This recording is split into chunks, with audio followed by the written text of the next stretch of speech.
Shalom, berjumpa lagi dengan saya, Pastor Heron Malingkas. Pada saat ini saya akan menyampaikan firman Tuhan bagi kita semua. Kita baca firman Tuhan yang saya ambil di dalam Galatia pasal 4 ayatnya yang ke-16.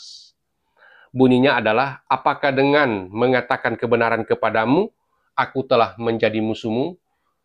Ini tentu saja merupakan pernyataan Rasul Paulus kepada orang-orang yang ada di Korintus, bahwa memang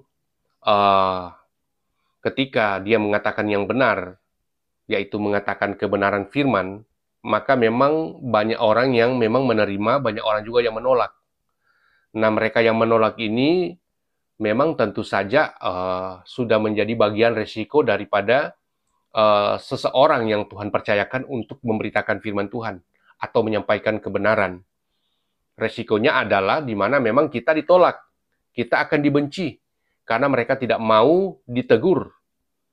Nah, pada hari-hari ini pun kita melihat bahwa banyak orang yang lebih banyak berkompromi, yaitu di mana mereka tidak berani untuk menegur seseorang apabila seseorang itu terindikasi berbuat satu kesalahan.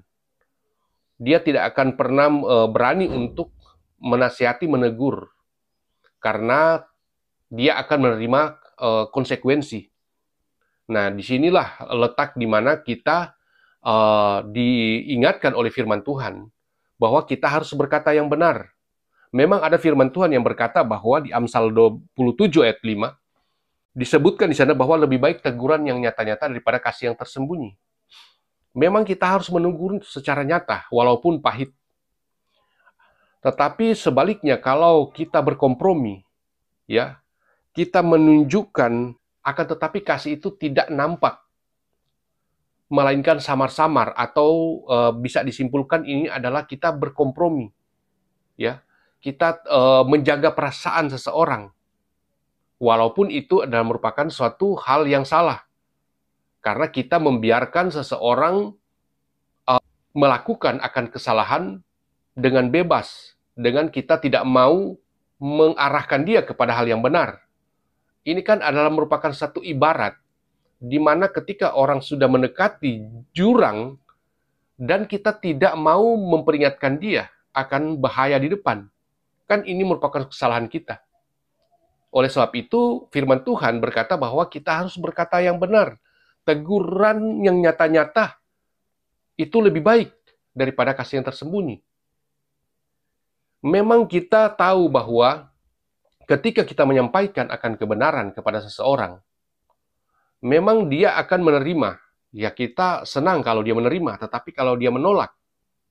Akan tetapi di sini firman Tuhan berkata bahwa ada konsekuensi yang berat bagi seseorang yang dipercayakan oleh Tuhan, termasuk saya dan saudara, untuk memberitakan firman, dan kita tidak memberitakan itu, apalagi yang berkaitan dengan teguran yang nyata-nyata atau kebenaran yang harus disampaikan kepada seseorang atau kepada kelompok, bahwa mereka telah salah di dalam memilih jalan atau telah keliru dalam satu perbuatan. Maka firman Tuhan akan memberikan ancaman kepada kita yang tidak berani berkata jujur, tidak berani menegur kesalahan seseorang, tidak mau menasihati. Maka di Yeskel pasal 3 ayat yang ke-19, tetapi jikalau engkau memperingatkan orang jahat itu dan ia tidak berbalik dari kejahatannya, dan dari hidupnya yang jahat ia akan mati dalam kesalahannya, tetapi engkau telah menyelamatkan nyawamu. Tetapi sebaliknya, apabila kita tidak menegur seseorang yang berbuat jahat, maka Tuhan akan meminta pertanggungjawaban akan nyawanya dia daripada kita. Jadi itu yang dimaksud. Jadi kita harus menyatakan. Makanya Titus 1 ayat 13 berkata bahwa karena itu tegurlah mereka dengan tegas supaya mereka menjadi sehat dalam iman. Tegurlah mereka dengan keras supaya mereka menjadi sehat di dalam iman. Mereka menjadi pribadi yang baik dan mereka bertumbuh di dalam kerohanian mereka dan iman mereka. Apabila kita berani untuk menyampaikan kebenaran, kita sampaikan saja kebenaran itu. Kita beritakan firman Tuhan. Kita arahkan orang lain supaya mereka mendapatkan jalan yang benar yang sesungguhnya. Karena kita ini memang ditugaskan oleh Tuhan untuk memberitakan firman Tuhan. Siapapun kita, kalau kita sudah mengklaim dan mengaku bahwa kita adalah anak Tuhan, hamba Tuhan, pengikut Kristus, maka kita wajib untuk memberitakan kebenaran, menyampaikan firman Tuhan. Itu yang dimaksud.